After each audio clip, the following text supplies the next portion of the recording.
publishers want you to already have an audience. With social media, it's rewarded people who've blatantly lied about how things truly are and have painted them through this insane thing. Yeah. You can, formulate your videos or headlines to get people to click, but it should be about what your title is. It should not be misleading. It should not be clickbait that is a lie. It should be the truth. Serve the querier, serve the person, serve the audience sincerely, and they'll find you. Because ultimately it's the internet right now. The information is just absolutely everywhere. I don't know the real truth or the answer, but with everything that's been going on now, I basically just focusing on what I want to write about, what I think people want to see, people truly want to see, and that people will truly find helpful. I mean, that's really all I can do. Alrighty, and we are live today. I have a very special guest, Raffaele Dealo, 3 times author, and somebody that I follow. Personally, I love his content. Raffaele, welcome to the channel. Thank you for having me on. My absolute pleasure. Really excited for this one. So, for those at home watching that don't really know about yourself or Ohio Tropics, I could give you an intro, but pretty sure you'll prefer to do that yourself. So what should they know about Raffaele? Yeah, so I'm Rafael Lallo, and I'm the creator of Ohio Tropics. So it's my blog that I started, and it's all about plant care. So all about houseplants and tropical plant care. And I do talk about outdoor plants as well. In fact, I'm creating even more content on that. I am the author of Houseplant Warrior. This was published a couple years ago by Countryman Press. So I was super excited about this. I also self-published a couple books. One of them is really popular. It's called Moth Orchid Mastery. It's just a little booklet on orchid care. And I also have, I'm focusing on some other things, as you'll find out soon, I'm sure, on some other areas of my business, but I'm excited to be here. Thanks for having me on, Alex. Beautiful. So today, I would like to blend a few things in the conversation, right? But it's whatever it takes us, really. I don't really have an agenda. I have questions. I have things I'm very curious about, because, the vast majority of the non-existent audience, because none of these episodes have gone live yet, but the people that already follow me, I'm mostly into SEO, online businesses and stuff, and I know that's played a huge role for yourself, for the growth of your blog, your audience, and I know that you've also done moves to move into other verticals of online publishing content, right, such as YouTube and so forth, and Instagram, and I know that those plays have proven very valuable as Google has changed their, let's say, understanding of what helpful content is, even though anyone can go to if you're watching this and you have this much interest into plants at all, which I very obviously do because I love it. I grew up in the countryside. For me, a life without green is a life that makes no sense, right? So thou shalt go to ohiotropics.com and then tell me, they also have a video on YouTube where I went through your entire site, and anyone can go and tell me whether this site should rank or not. The obvious answer is yes. If Google wants to push out true expertise by people that actually know their stuff, Ohio Tropics should be doing as good as it was doing before. Now, of course, there's all the technical stuff and so forth that we went through, and there's things to be learned there. But when it comes really to, let me put it this way. Okay, one of my personal dreams is to publish. Nothing around SEO. I already do that online. It's great for business and whatnot, but to publish creative writing, right? And to publish about things that drive my heart. So that's one of the areas that I want to explore today as well. How was your journey, publishing, writing the books, going through the entire process, and I'm very, very curious, very interested on how the process was for yourself internally. What did you have to go through? Anything that you had to overcome? Any reassessments of your own identity, of who you were, to actually be able to go out there and be seen so much and put your name and grab the thing and say, "This is me. I've done this." How was that journey? As far as publishing, you're talking about my Houseplant Warrior book, right? So the process, it was it was interesting, and the from what I understand, the publishing industry, I mean, has really changed a ton since, the advent of the internet.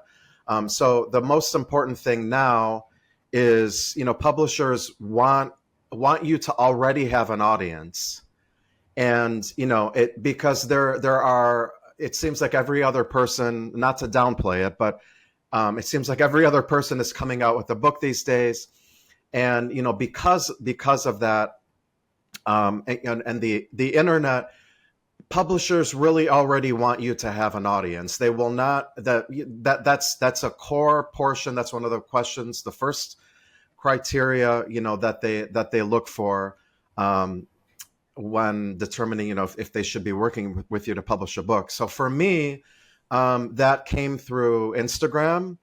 And so although I don't really monetize my Instagram per se, I don't want to be, a slave to Instagram and constantly, be promoting things. That's just not me. And it's very time consuming, but it has paid off in other regards because of the networking. So right now I have over 210,000 followers on Instagram, and it's come in spurts. It's flatlined, it's dropped, throughout the years, but it's really introduced me to a lot of different plant people. And actually, I made a connection through Instagram, from a friend of mine that had published a book, and she put me in touch with her agent, and so that's how I got the connection to be able to, get the attention of a publisher in order to, get the process going. So it has helped I guess, indirectly, if that makes sense. So it does have benefits. I mean, I have a love-hate relationship with social media, but unfortunately, it's an important part of any online business.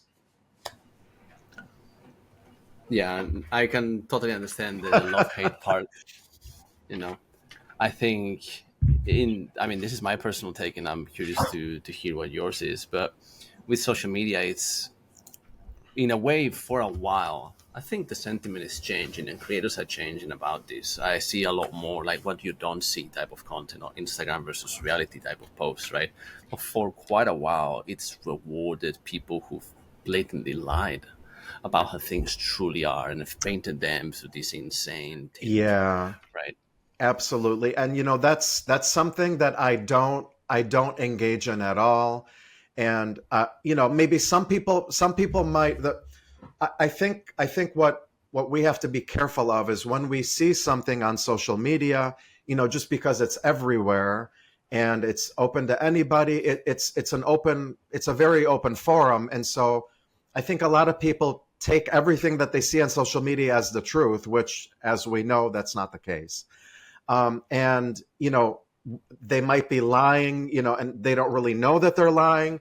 Or I've seen so many ridiculous things. I mean, ridiculous things that appear on social media, especially, I mostly pay attention to plants, about, I can't even, I just, some of these plant apps where they're saying, oh, just squeeze some lemon juice into the soil and then poof, overnight, you get a thriving plant. That's not how it works. You That's just not have, how it works. it's horrible. It makes me cringe. Put some sugar water. They'll do great. That's it. Yes, Some sugar right. water. Yes. It drives me crazy. It really drives me crazy. So now you can, formulate your videos or headlines, to get people to click, but it should be about what your title is. It should not be misleading. It should not be clickbait that is a lie. It should pique your interest, but it should be the truth. So that's one of the very frustrating things online, unfortunately, which we'll find. But I mean, I try to pique people's interest, but I don't just put out lies just to get people to watch the videos or to click on a blog post. I'm not that way. I don't want to mislead my audience. And I like it, and it seeps through the videos. It's very clear, and in a way, maybe I I don't know the right word for English for this, but yeah, maybe I'm just being a bit naive, right? But I feel that in social media in general, we're entering in an era where authenticity is most appreciated because we've seen so much of the previous stuff. I 100% agree. And I think because it's so saturated right now, it is so saturated that I think people are sick of seeing, the same things that people regurgitate. So, when you're just seeing someone that's authentic and, that isn't trying to promote something to sell all the time. I mean, I promote things, of course. I mean, I'm a business, so I that we have to, right? But I try not to overdo it, because it's if you're constantly doing that, it's a turnoff. And I actually, I actually don't like the term influencer. I feel like it has a bad connotation, or it's come to have a bad connotation. Um, Mm-hmm. and I actually I don't like it when someone refers to me as an influencer, because, I'm not on social media. Like I mentioned, I don't make a living from my social media. I make a living from my website. Whatever your definition of influencer is, but I don't like the term. But I do think that just having an authentic voice is becoming more and more and more important because of this. We're super saturated with all this information online, and so people want something that's real, versus just quickly quickly edited videos and things to catch your attention and all this spastic stuff. There should be some element of that to keep people's attention, but at the core, you have to be who you are, and people Yeah. follow you for you, not necessarily, for the content. People want to get to know you. So, and as I'm speaking this, I oftentimes I need to take my own advice, as it's coming out of my mouth, because I think it's something that we all need to remember. Oh yeah, that's so true. I Slight segue, but I'll come back to the influencer bit because that's one that's important.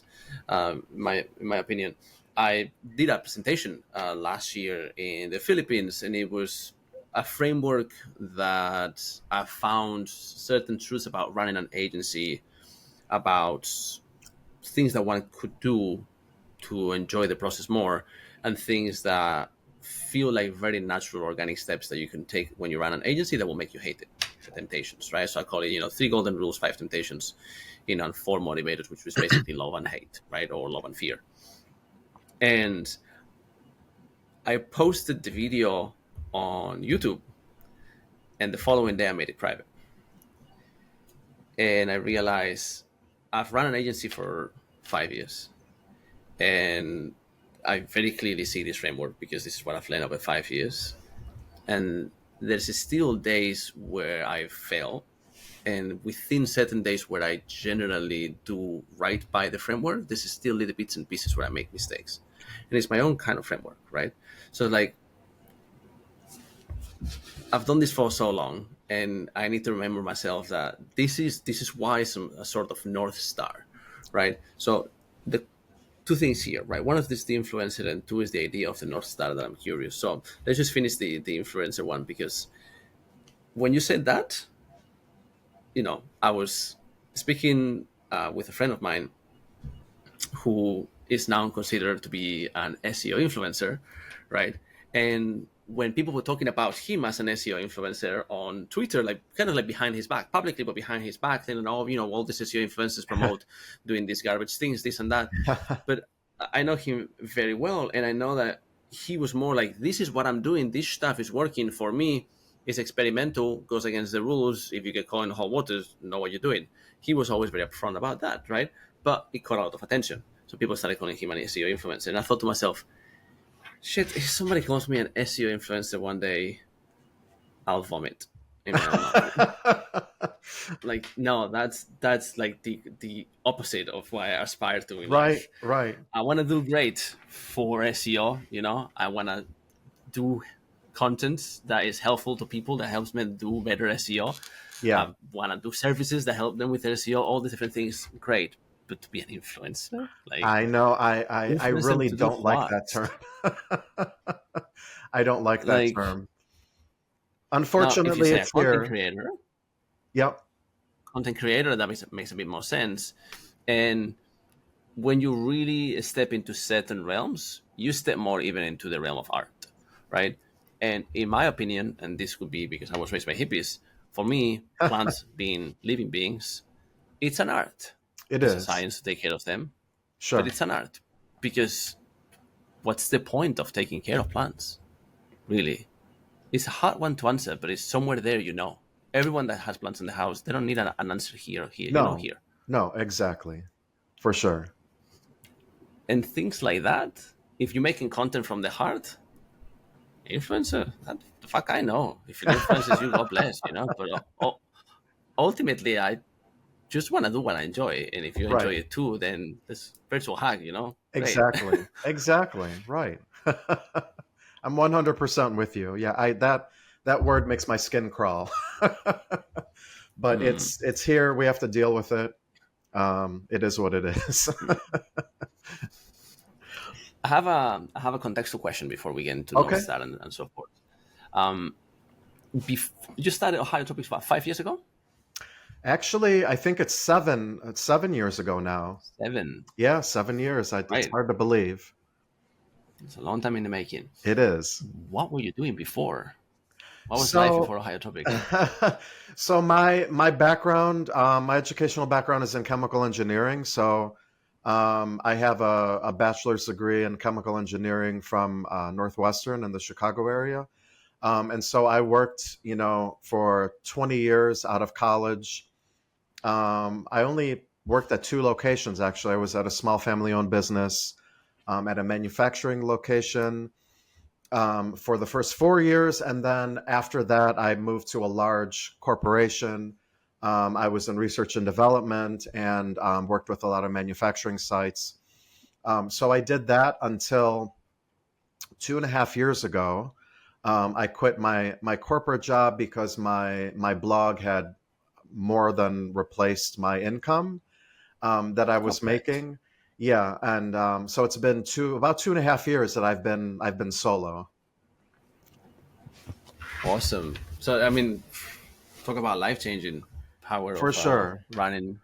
And I mean, so if it was 2.5 years ago, then you had already stuck with the idea for almost 5 years, Yeah. So initially, right? when I started the blog, it's kind of funny because someone had called me. I had always thought about starting a website or a blog, and a friend that was moving back into town here called me, and she said, "You know what?" She said, "You should start a blog." And she said, I used to follow this one lady that, from my area. She moved from the West Coast. And she said, and it was amazing. She told me everything I needed to do with my plants and when to do it and how to do it. And she said, you have all this plant knowledge and you should start a blog. And I had thought about it for a while. It was in the back of my mind. And that phone call actually was the catalyst. So the very next day, I literally started it the next day, slowly. And I didn't really take it Oh, too seriously at first, for maybe a couple years. It's a steep learning curve, to learn WordPress and to learn SEO, all this crap, right? It's a steep learning curve.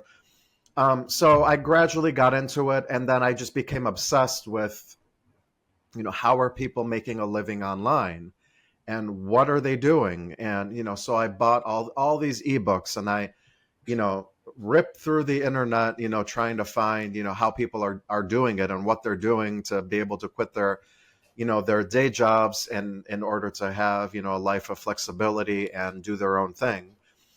So it wasn't until so I guess of the past 7 years or so, it's probably been, I've taken it really seriously.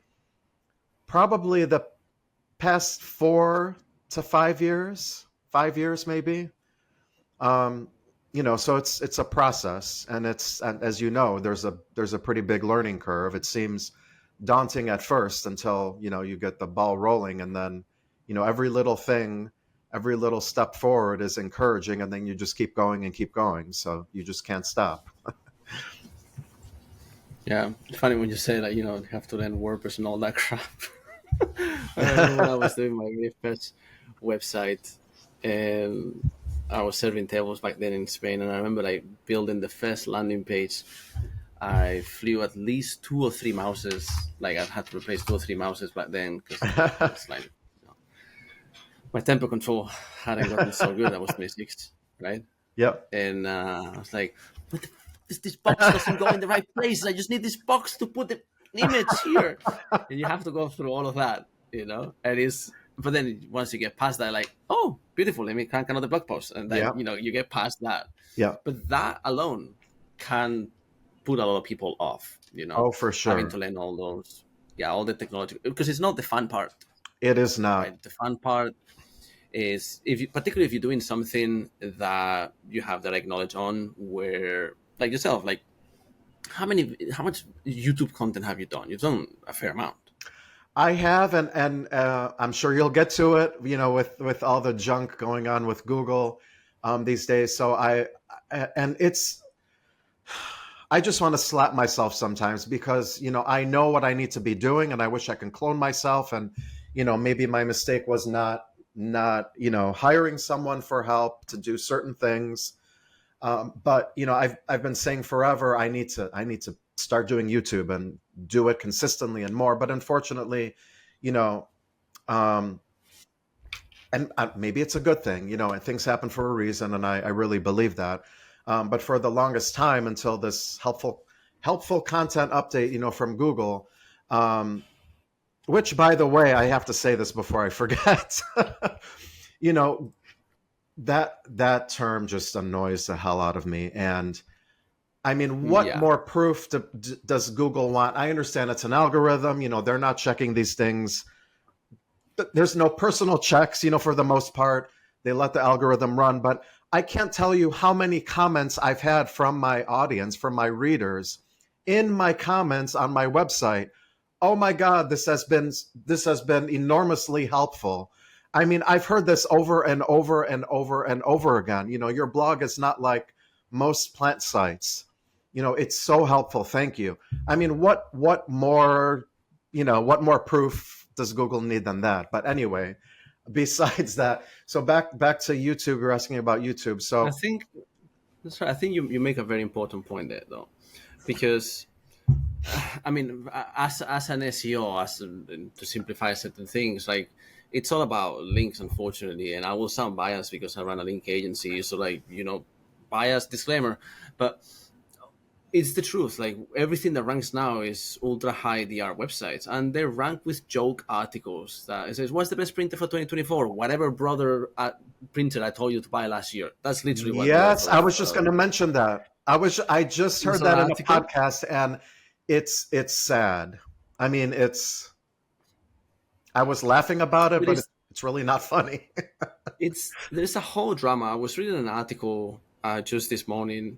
I don't want to get the names wrong, so I won't say the names. But apparently, one of the people that was ex head of search in Yahoo, that got Yahoo from 30-something% market share to like 10, then joined the search team on Google and started moving the whole things, dials in certain directions.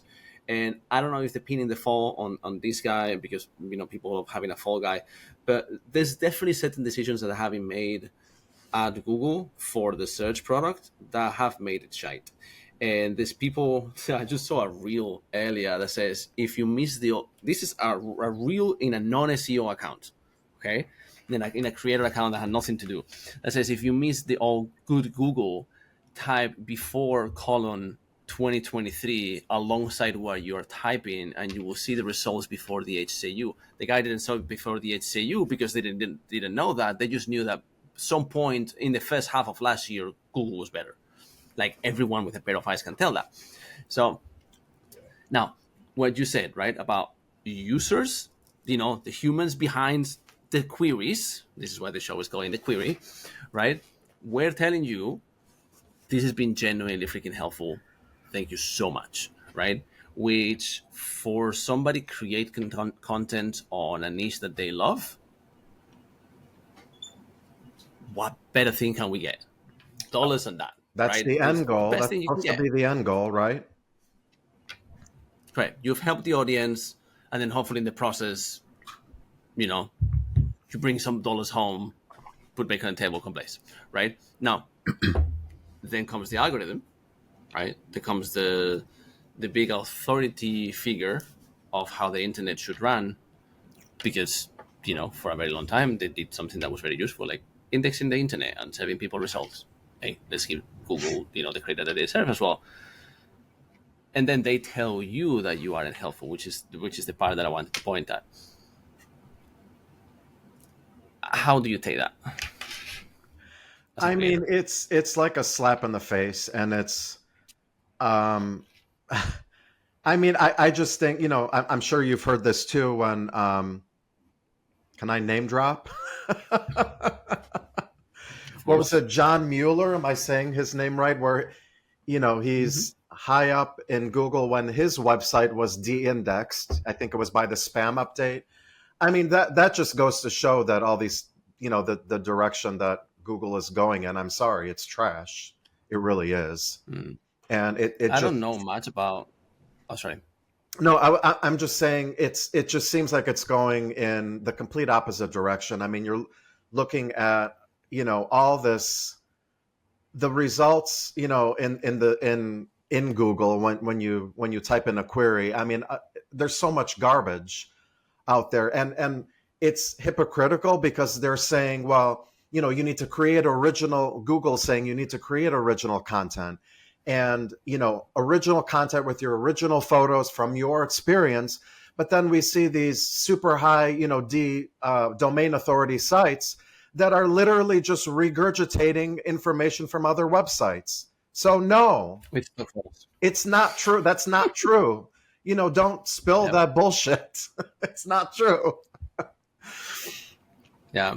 It's so I was gonna say, right, and this is difficult one to dance into the line of fairness with this. John Mueller didn't land in the position that he holds by accident. The guy knows how search works.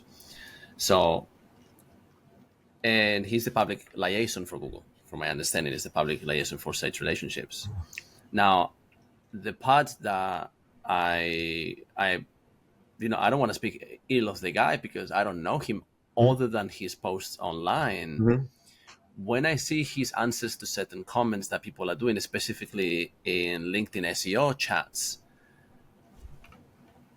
listen, I appreciate that whole comment as much as anyone, right? But when you're talking about like people's livelihoods being wiped out and they're doing exactly as per Google guidelines, they're not buying crappy PBN links, they're not doing AI content, they're doing all the right things, the websites get hit because in the guidelines, Google doesn't really teach you all the technical stuff that really matters so much.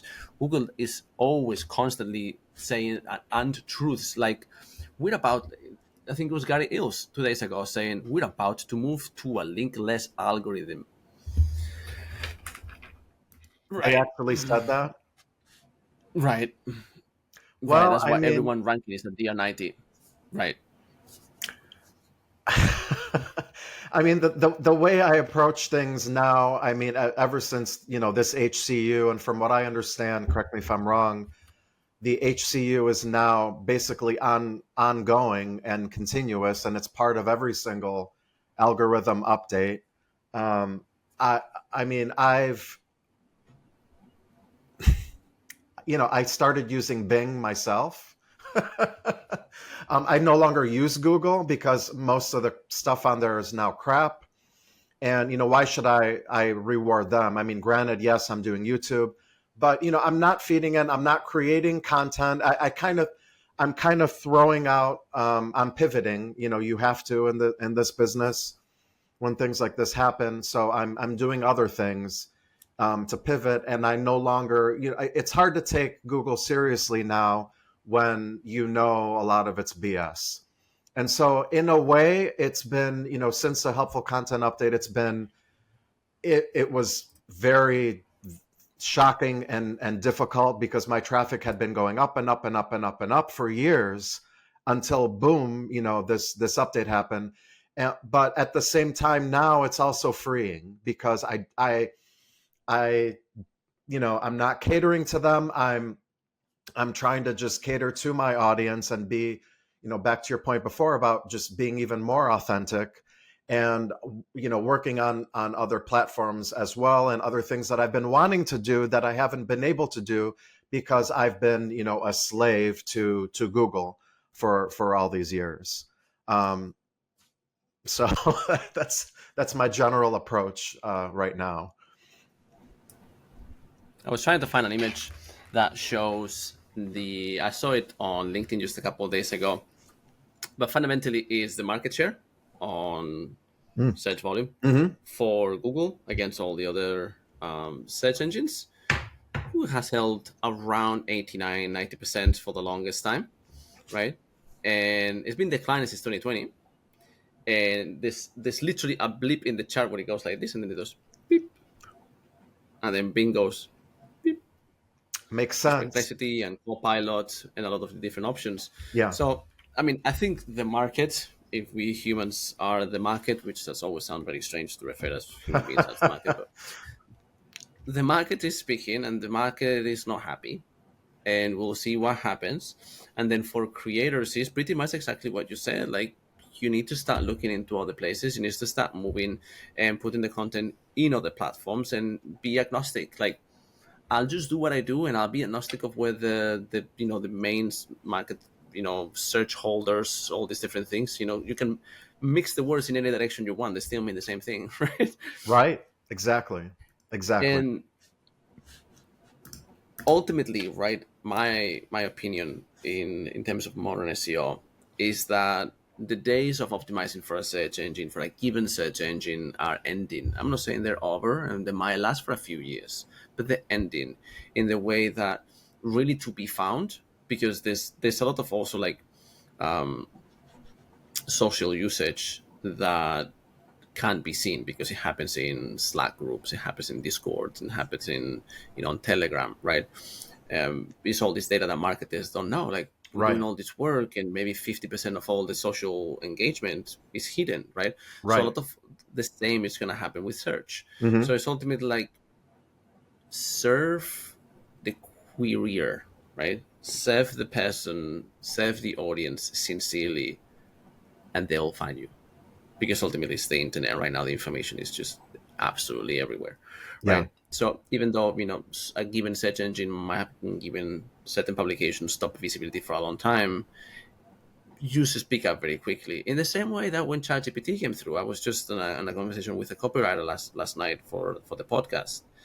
And we said, like, when AI first came out, she was tremendously scared, as a lot of people that, made a living putting words together for brands. And quickly after that, not so much. And right now, users can tell when, as soon as you see the words elevate, tapestry, digital landscape, you're like, ChatGPT, and you disengage. You're like, I'm not reading this. Right. Like, nah, I'm not reading this piece. Yeah.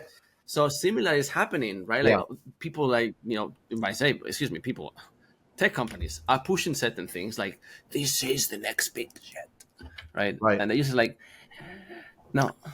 They buy the hype for a minute, they're like, no, we don't like this. Yeah. Because humans like humans. And I think that's why, we're in the age of authenticity online as well. For sure. Like, I mean, and even, I hate to say it, even Google is saying it, even though, I don't trust them, but they're saying right for humans. They actually said that, right for humans, not SEO.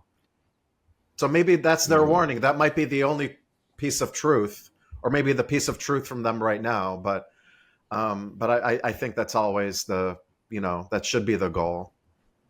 Yeah, in my personal experience over the last 8 years doing SEO, what Google puts out publicly, there is what's the intention for the good of everyone, both the company shareholders and the end users and creators, and what they have to put out so SEOs don't know what to do.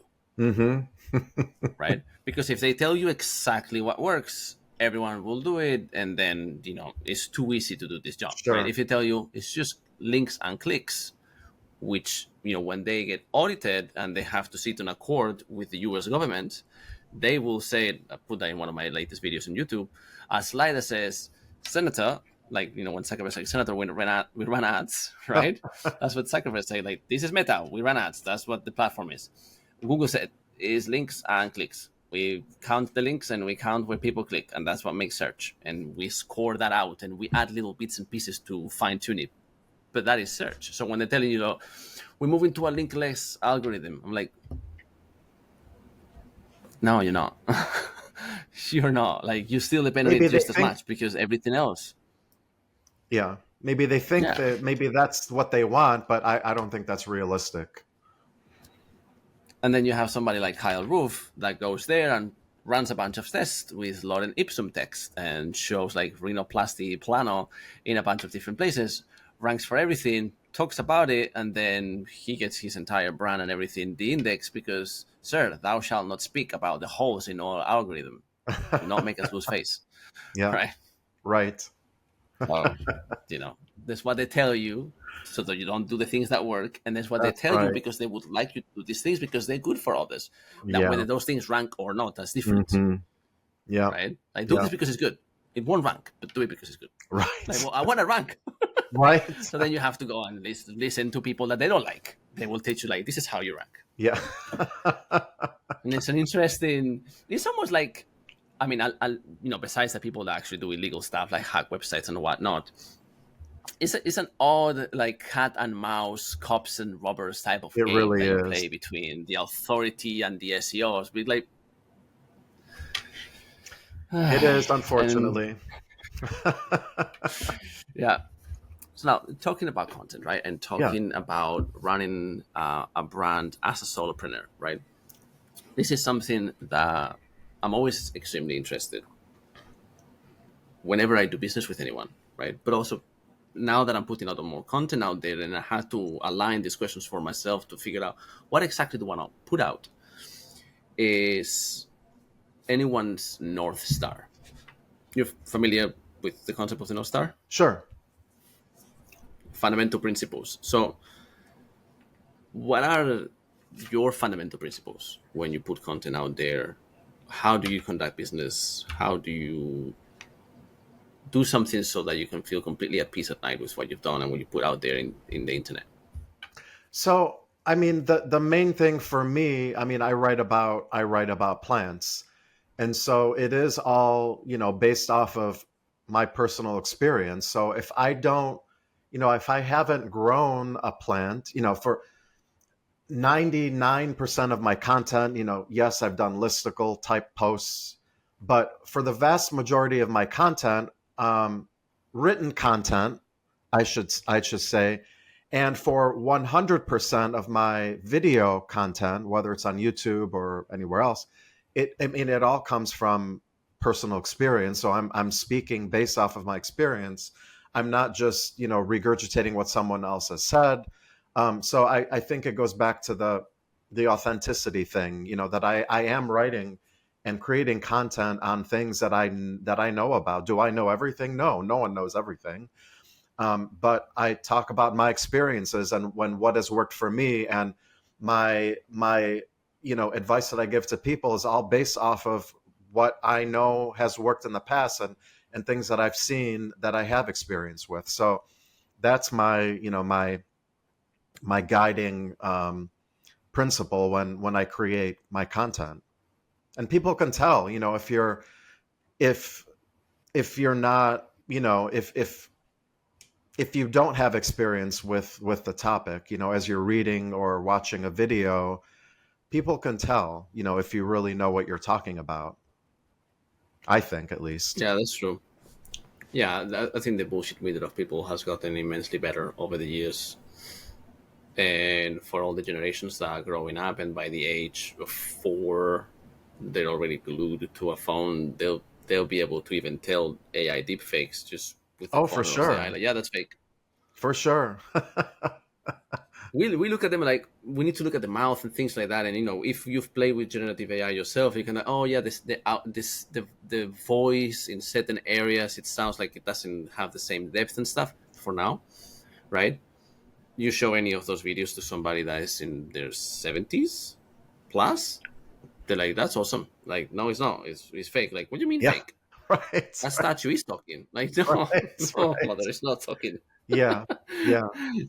And I actually have not played much with generative AI. I think I need more coffee. Um, it's and maybe I could be using it a little bit to to streamline some things and maybe make things more efficient. But I'm really not interested in it right now. No, I can feel why you said that, and you Hmm. said that there's efficiency gains to be had Hmm. by using certain tools, Hmm. and this is a feeling that I have, and I'd like to hear your take on it. I think particularly in the world of online business and entrepreneurship and so forth. I mean, I've only had exposure to it for the last 8 years. So people that have been doing this for 30 years might prove me wrong in the comments. To go and do that. Um, I think there's a glorification of the hyper optimization, and I say that as a guy that optimizes stuff for a living, right? But I don't think everything needs to be optimized. I don't think everything needs to be made hyper efficient at any cost through any tools. And it's interesting when you see even Sam Altman and a lot of the guys that are behind the biggest AI things going to Senate and says, "Gentlemen, you need to put fences into this ASAP." So, what's your take in general about AI? What's your sentiment? Just AI in general. I mean, or the over optimization. Both. It's an open I floor. mean, mm, I just where to start? That the I mean, I have used certain tools that use AI, but not to write my posts. I've never done that. I've used certain tools that tell you maybe certain phrases that you should be using in your posts. But I've written every single post. I've never used any tool that just spits out an entire post, and then I know some people do that, and then they go in and tweak some things if they don't make sense. I don't do that. But now I've been 100% turned off even from actually any tool that says you must include this term, that term. I mean, it's been a complete turn off, and I don't know the real truth or the answer, but with everything that's been going on now, I'm basically just focusing on what I want to write about, what I think people want to see, people truly want to see, and that people will truly find helpful. I mean, that's really all I can do. If someone asks me, "Oh, can you write about this, or can you create a video on this?" I'll listen to them, and I'll put that on my list, and I'll do it. I think that's the proof. And I think now, with all these AI tools, everybody's running rampant with them and creating content very quickly. And I I mean, I know Google has taken down as part of their updates a lot of these sites that predominantly use AI to generate a crap ton of content very quickly, but it's still very much alive and well. I Hmm. mean, yes, many sites have been taken down, but many sites have not, that use those tools. But that's not my aim. I don't. It's a game, and I'm not going to play that game.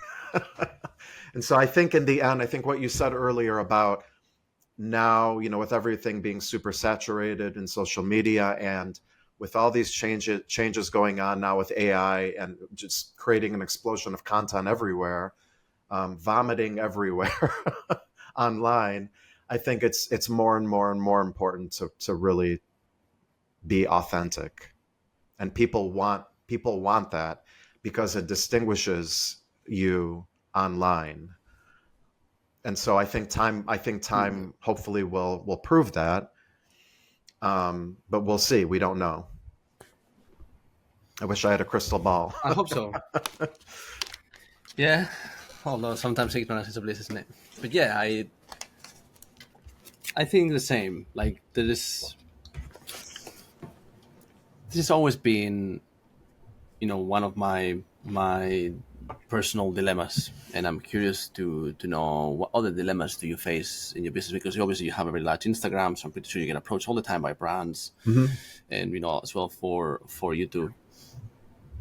General dilemma that I have with regards to AI, perhaps to wrap that point before we get into the other one with your social media and so forth, because you said there's some other stuff to come, so I'd love to learn about that. Is I see so many people in SEO that do whatever works with little consideration of what it is that you have to do if you do that will work. And there's things that have never sat right with me, and hence I've never done it, and hence I'm not into the SEO Millionaires podcast, because I'm not one, right?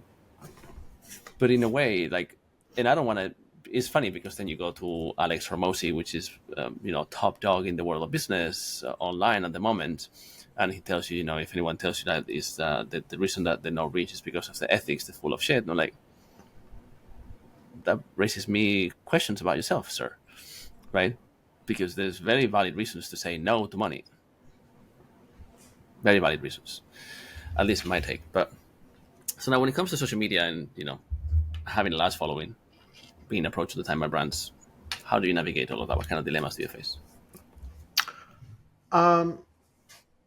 So, I mean, I guess part of the part of the dilemma is, I mean, there's a lot of dilemmas, but I think part of it, and just like Google and any search engine with all these algorithm updates.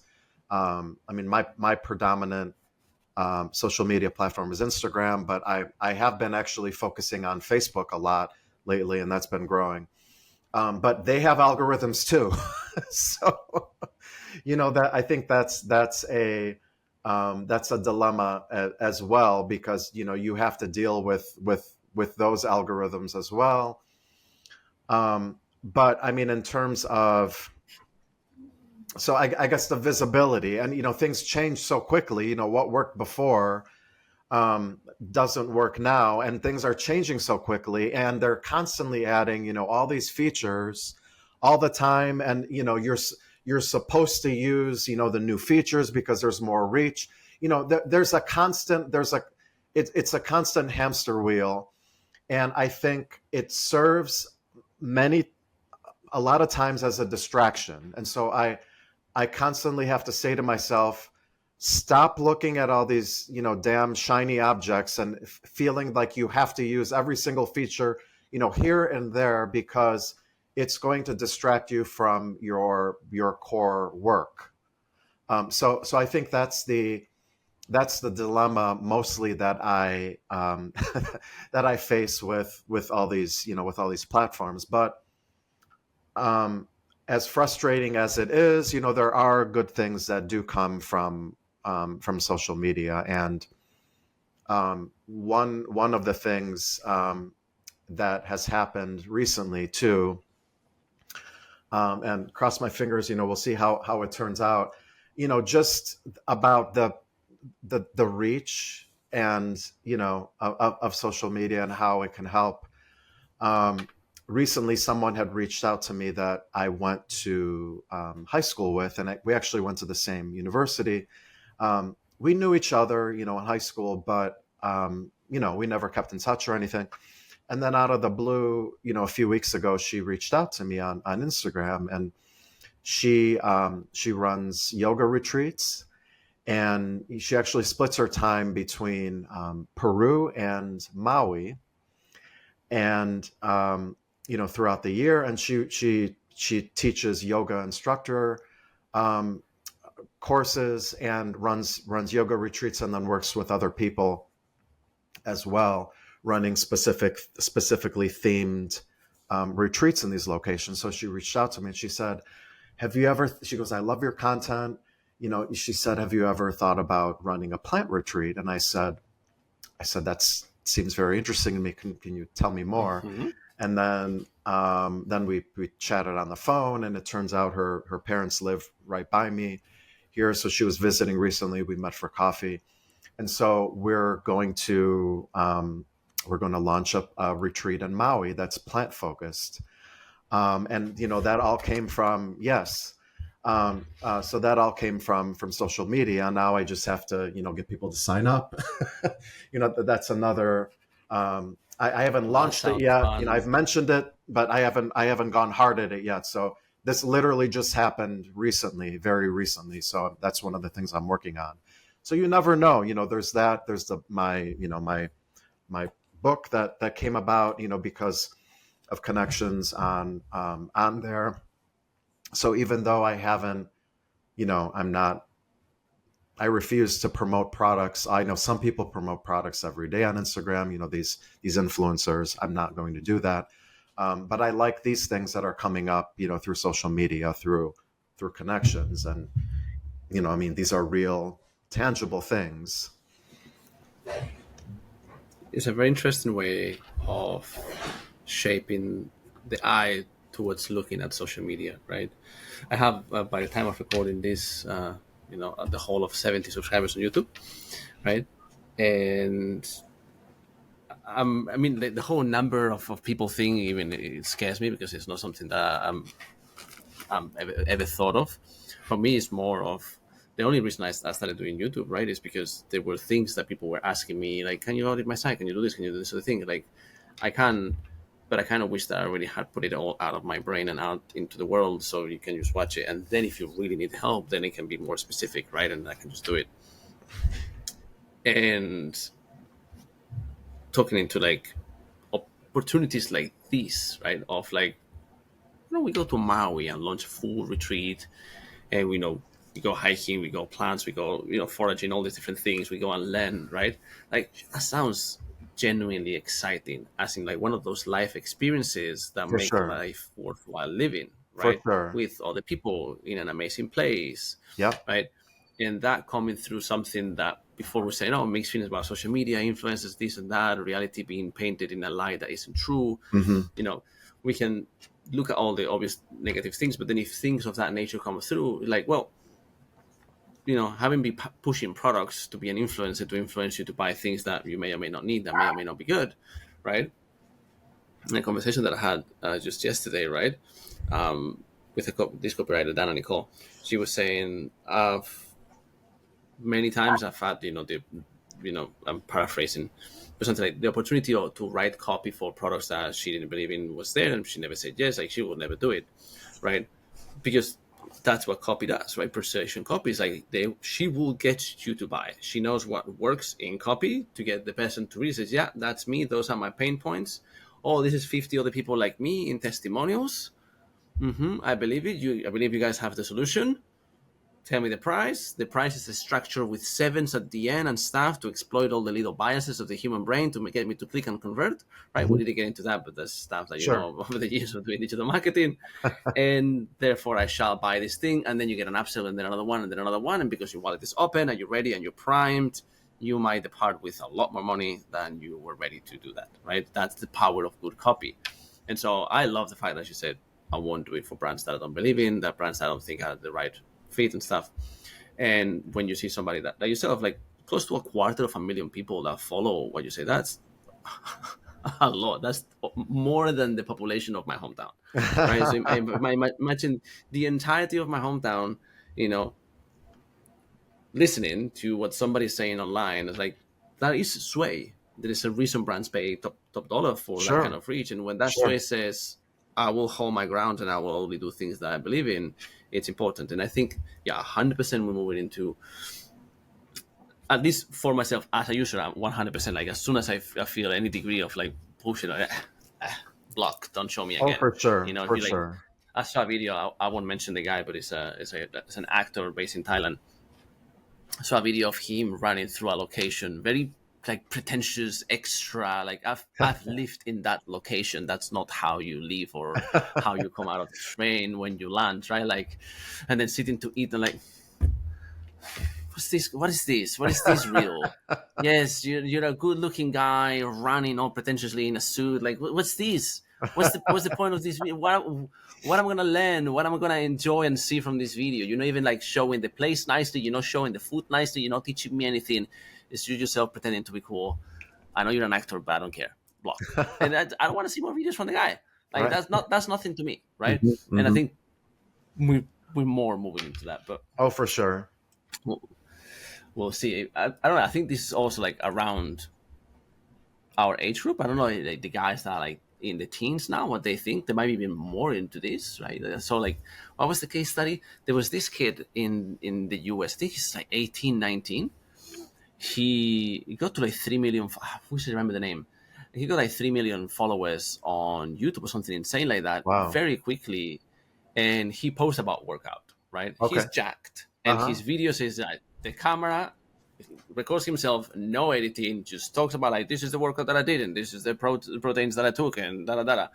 And the video is like an hour long with zero editing, like the most minimal editing. And then there's this other guy who is a guy that used to be homeless, I believe, that records the videos, like straight up plants the phone on the dashboard of his car with all his clothes hanging in the background drying, and talks about his life when he was homeless and when he was addicted to heroin and that. Super raw, super honest, super like really open chest. This is my life. This is how I survive on the streets. And interestingly enough, it's not people living in the streets watching that content, learning how to be on the streets. It's not like this is how you do it. It's just like this is my experience. And then office dwellers with very comfortable heated homes go and watch the like, shit, this is so interesting. Yeah. So I think more and more we're moving into like we want those real stories. We want to For see s- that. And for sure.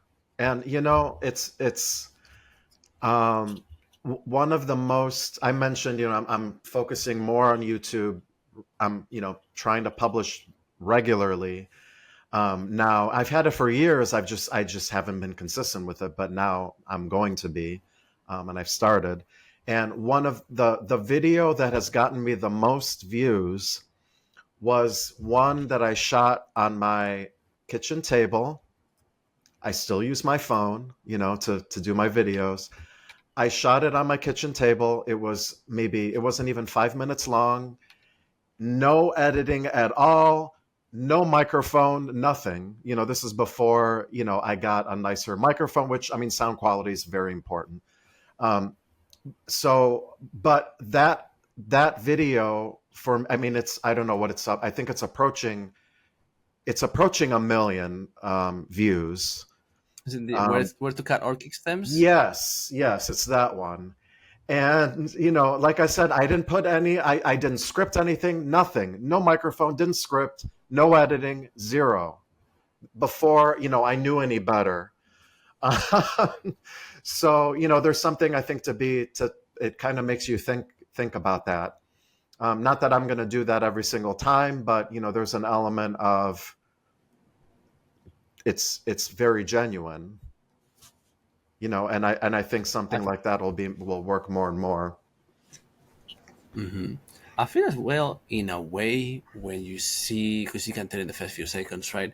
When you see that there's like some like very proper production with lights and this and that and a scripting and actor in background and all these different things, it frames you to expect something about the video, right? You expect some sort of like TV quality all throughout.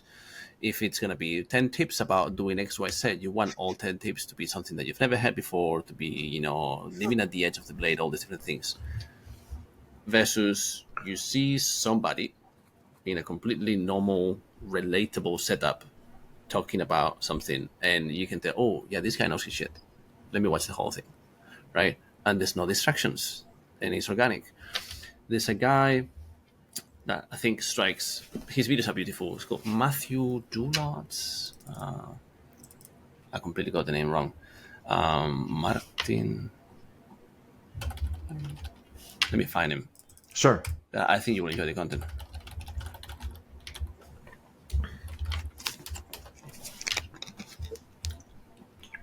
Martin Dullard. Yeah, I'll send you the link in the chat. So the Thank you. guy has almost 700,000 subscribers. He's been documenting the process of fixing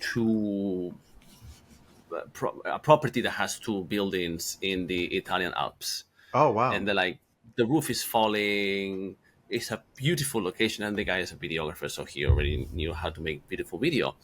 But there's barely any talking, because the point is, I want to see the scenery of the Italian Alps and kind of like live the experience of day to day, how he plots everything out, like when he sets up the solar panels.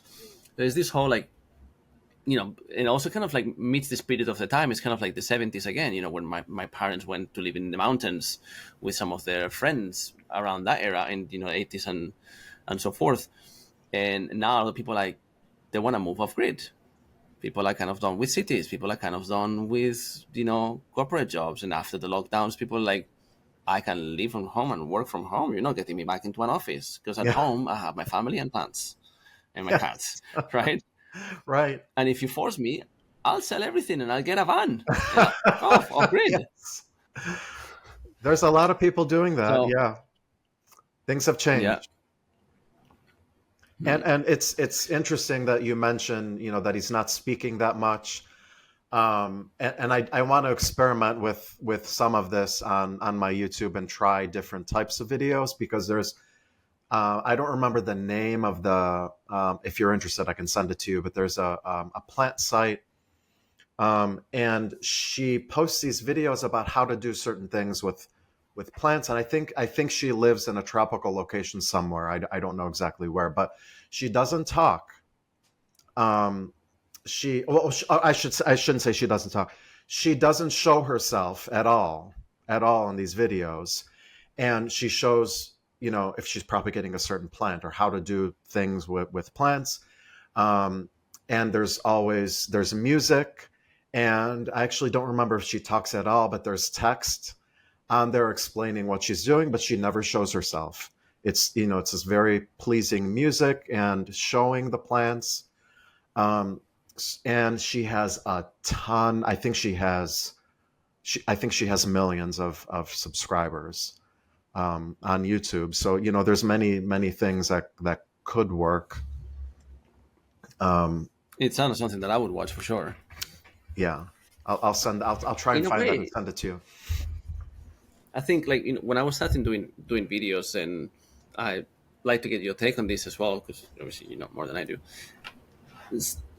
I was at an SEO conference. I can't remember which one, because I sprang too many conferences in the same season. And Mike D was saying that you can he runs a YouTube agency, helps brands put YouTube videos together and stuff, for B2B and whatnot, and teaches people how to do it. And the guy like reviewed to a channel to like 1 million, and so he knows his stuff, right? So he was saying you can either be entertaining or educative, right? Yes. If you strike some middle balance, it's beautiful. Now, it's interesting the very many ways that you can do both, and it's in knowing like what's the actual content, like what's the thing that the audience will care about when watching this. Is there anything unique about this that is like, I mean, how many podcasts are there? There's a trillion, right? And I run a link building agency, and I might mention links twice in a podcast when they make sense, because I don't have an agenda to talk about links to push a product. It's obvious. You want to rank, you need links done. Like that job is done. Like it's obvious, right? And then the rest is whether your product is good or not. Like for me, this podcast is, in a way, I want to learn from others that are good at their stuff. I want to get their unique take on life. Sure. And my gamble is that the people will enjoy these conversations. And I believe that's the content. Yeah, I mean, I agree, and I think ultimately, people, it's interesting. Like I feel like when you stop chasing what you think you're supposed to be doing, things start to work. because you kind of throw everything to the, out the window. I have a good example of this. And it relates to Instagram, actually. I was following this, I'm not going to mention the account. Um, I was following this one person who her account is about teaching people how to grow your Instagram following. And, I had grown for, very quickly over the years, and then it just became stagnant. And then I was losing followers, and I was trying to do what I thought I was supposed to be doing. And then I started following this one lady, and she was saying, well, this has already been, several months ago. Her comments were, you have to create very short reels. I think she said maybe, just several seconds long, pique people's interest, get people to read the caption or send them somewhere. And she was using one of those automated programs where you connect your accounts, right, and you say, comment, money tree, and I'll DM you information on how to grow them, and it's all automated, right? All those, there's a lot of those, right? And so I tried out, her all those tactics, and it pissed off some people. It pissed off a lot of people. And, some people weren't phased, they're expecting it, and they see it a lot these days. But someone, and as irritated as I was, whenever you get any of these comments from anybody, it's still, you kind of become immune to it. But there was this one person that commented, and it really spoke to me. And she said, I used to love following you on Instagram. And she said, I really don't like your content. She said it in a way that it was very honest, but it wasn't meant to be hurtful, which I appreciated, because it's very easy to be hurtful online, right? With all these trolls everywhere online. But she said, I don't like, she said, I used to love following you. I don't like your new content, and I don't want to go off the platform. I don't want to be sent to your blog. I don't want this and that. And so then after that, I said, to hell with this. I'm done following advice with what I'm supposed to be doing. I'm done with that. I'm going to be me. I'm going to do me. Period. Over. I'm done. So that triggered me to, so I actually went the complete opposite direction of what I was supposed to do. And I started creating these longer reels on Instagram. I actually struggled with it because I actually maxed it out at 1.5 minutes. So I did the complete opposite from what this lady was telling me to do. These 7-second videos. So I pushed it in the other direction. I actually had a couple of them go viral. One has almost 4 million views at this point. And so, do what works, not what you're supposed to be doing. Pay attention to what works, what is speaking to your audience, and forget about, constantly trying to figure out what you're supposed to be doing, because a lot of people are doing what you're supposed to be doing and it's not working. Yeah. If that makes sense. Oh, it does. Like, I know exactly the type of content that you mean, right? Like, you do like a 4-second reel that says shocking headline with some number thing, says read the caption. And it can work. It can work. It can work, but while you're reading the freaking uber long caption, the reel is replaying, your watch time goes to 7,000%, and then the algorithm thinks, oh, this reel must be the shit, and then over indexes. As a guy that manipulates algorithms for a living, like, I know how it works. As a user, and then if I open the caption or I'm reading the comments and I forget to pause the audio, and the same silly like 4-second audio is looping in and reading my brain in. If I'm reading the caption, and like, it better be golden, because if I'm like, you're doing that trick and people know it's a trick, right? Read the caption. Like, no, I'm not gonna read the caption. Give it to me on the video. How about you give it to me on the video? I came to a video platform to watch video. Don't make me read the freaking caption, because as I'm sliding up, then the next reel is gonna go up because I'm gonna tap too hard, and it's so annoying. Like, don't do that, right? But then It might work for the algorithm. then it drives engagement, even those comments, and then then it pushes it through because it's getting engagement and it's serving it to more people. But it doesn't always work. It pisses off a lot of people. Like, it does. Like, I understand the whole media and pushing and driving for the engagement and data and that blah blah blah. For me, if you do it purposefully so that you can spark the conversation for people getting pissed off and you being an ass, right? Now, I'm not saying the case that I'm about to mention was done with this intention, because basically anyone following Hormozy, right, Alex Hormozy, knows he speaks in a certain way and he's very true to his guns and all that stuff. That's great, right? And he himself says, if you don't want the life that somebody else has, don't live by their advice. Cool. So I'm not necessarily living by his advice. I take his business advice, how to get leads, how to do that, right? Because he knows his stuff when it comes to business, but I wouldn't live his way, right? Mm-hmm. He's to loop with the other thing that we mentioned earlier about hyper optimization. He's hyper utilitarian, right? If it doesn't serve a purpose, if it doesn't optimize the life, he won't follow it. I'm a bit the opposite. I will do things that aren't optimal, that aren't utilitarian, but that serve a purpose for beauty, for enjoying a life that I live in a small ass condo, right? That wall there is fake. It's not bricks. It's not real bricks, right? I put an insane amount of work into making that wall pretty because I live on this condo and I wasn't happy about the condo. It wasn't pretty. And I wanted to live somewhere after lockdown, and being locked down in a condo that wasn't pretty, right? And having to spend the 3 months just looking at the most boring, blandest walls with no plants. And thanks heaven I had a balcony. At least I could look outside, right? And I thought, like, if there's ever a season 2 of the thing, and I'm locked at home for 4 months, I want to live somewhere where I'm happy with.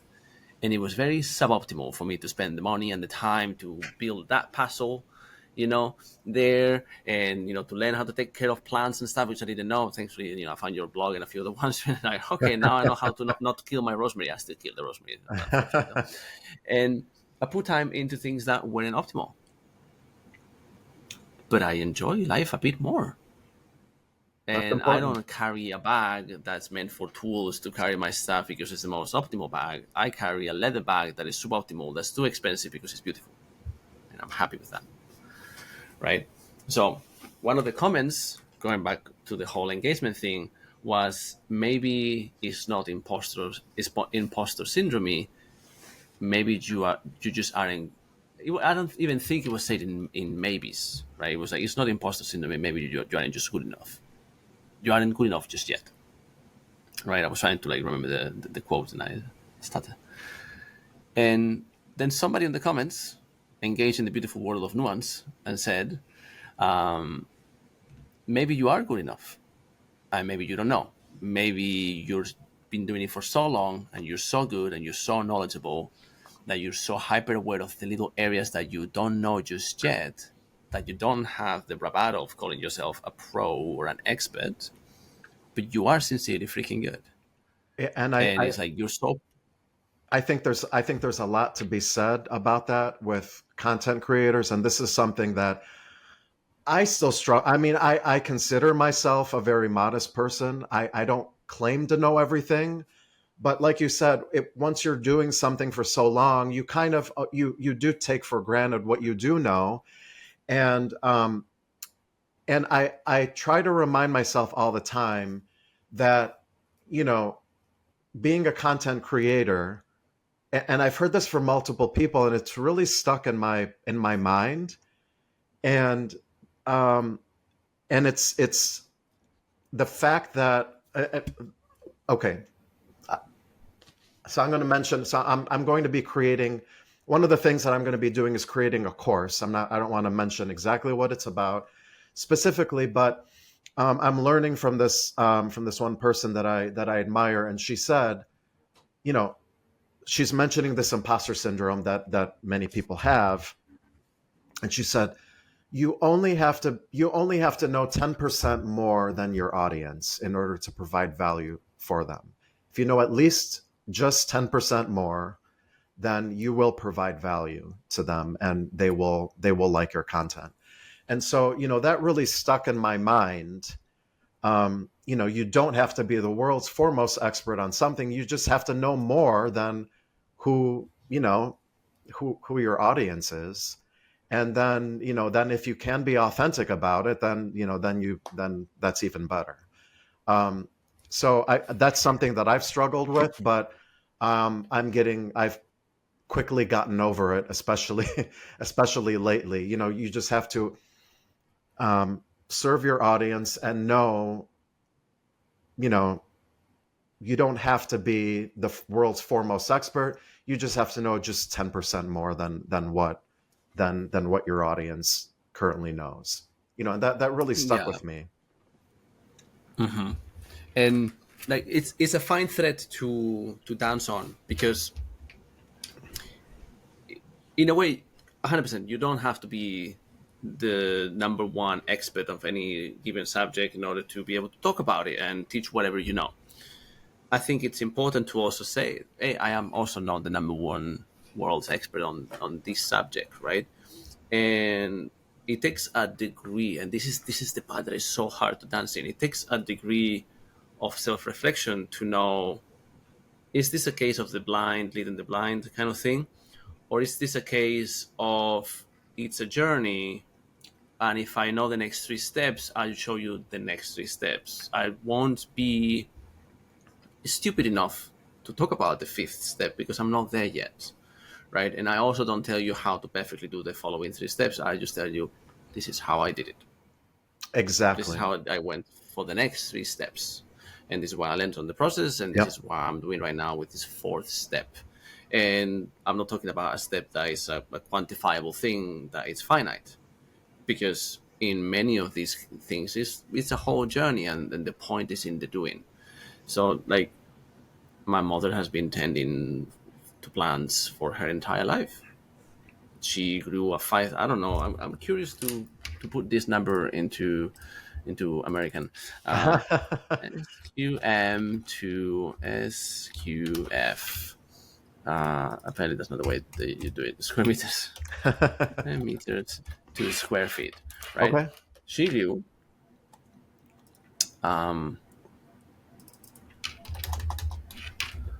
54,000 square foot. Don't know how much that really is, That's because you pretty guys damn have big. insane amount of land, right? Yes. In Spain, there's an insane amount of land. Yes. It was barren. There was nothing. There was four pear trees, a hole in the ground, and a tool shed Okay. type of thing that she built into a home, right? Wow. With her Okay. bare Yeah. freaking hands, and two Sure. children that were aged 9 and 3 Okay. on her own in Hmm. Spanish countryside. There was no Hmm. running water and no electricity. Wow. And she grew the entire thing into a gorgeous garden. That's a And lot. me I and my mean, that's sister over were, an acre. That's bigger than an acre here, which it's a nice amount. It's a nice amount of land. it was a beautiful spot. By the time that she was done, kind of like done, right? Yeah. Again, it was done. It was just like we sold the property, right? 14 years later, it was an oasis. It was gorgeous. And she Hmm. found out all the varieties of plants that would work with salt water, because we found a stream going under the property that we could take some water with a pump, but it was Okay. very salty, right? Oh, So interesting. my uncle ran some tests, and it was like very extremely mineral heavy, Hmm. and it was salty, Okay. right? Great for the pool. Didn't make the ice hurt, right? But for the plants, it was very harsh, right? Sure. But you found all the plants that could deal with that Interesting. water. And we had a lot of African plants as well. Like, we had a lot of plants that, because this region is so close to Northern Africa, Sure. and it was a lot of things that she did research. It's Okay. pre-internet. She did all this Yes. research and found like all these plants are from Northern Africa, will do well with this kind of soil here, with not so much fresh water. And whenever I have doubts about my bougainville that wasn't flowering, say, "Oh, is this the right spot in the balcony to put my bougainville?" Right? And she's like, "Oh, try this, try that," and she's been doing this for her whole life. We're Sure. never done with this kind of art, when it's an art, Right. right? When it's something that Exactly. brings so much enjoyment, you're always learning. You never like, even if you know a truckload, even if you have 3 published books, and you're ready to bring people across the globe to go to a gorgeous island and do all these things, you're never done learning, No, it's because never done. There's multiple ways of doing things. I mean, the only what I like to say is the only right thing is the thing that works. So you might do something differently than me. It doesn't mean that it's not going to work. So there's a lot of different things that work. I mean, there are certain things that are just wrong, but there are many ways, many things that can work that are different. And it is never ending, and that's the fun part of um, you know learning from other people too. You can try something different that you haven't tried before.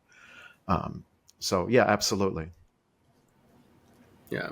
And in a way, I believe in that process, in the doing, in the being permanently engaged in the learning and enjoyment of the, oh, I didn't know this thing. When you find something that clicks for you, where you see, like, I could do this for my entire life and permanently be a student and enjoy, like, go and do that. Go and do that. And sort of like the stars align themselves for the path of life to be laid in front of you. And should you be sharing that journey with others that also want to walk through it? I don't think you should, like, you must, but if you do, God bless. Yes, Yeah, of course. yeah, Right. So definitely, if you know 10% more than the guy that's following, and you can help that person by all accounts, and very much wishing you the best with that course. I thank shall you. get myself a copy. I'm excited. Thank you. Raffaele, this has been one of the longest episodes. I think the longest. Well, this was fun. Thank you for having me on. Very much indeed. Thank you so much. Where can people go to find you and get more? So my website is ohiotropics.com, and I'll be creating actually a page for the retreat if anybody's interested in that. It's really cool. It's gonna be in a remote part of Maui on an organic fruit farm. It'll be amazing. It'll actually be this January. Hopefully there'll be more than one. So ohiotropics.com. I have all my content on there. You can find me on YouTube. If you just search for Ohio Tropics. My Instagram is just one word, Ohio Tropics. I'm also on Facebook as well, Ohio Tropics. I post all my content there. So those are the main areas. You can also sign up to my newsletter on my blog as well, and I keep an active newsletter too with very informative information, and also to keep up on what I'm up to next. Wonderful. Well, Raffaele, thank you very much Thank for you so being in the much. query.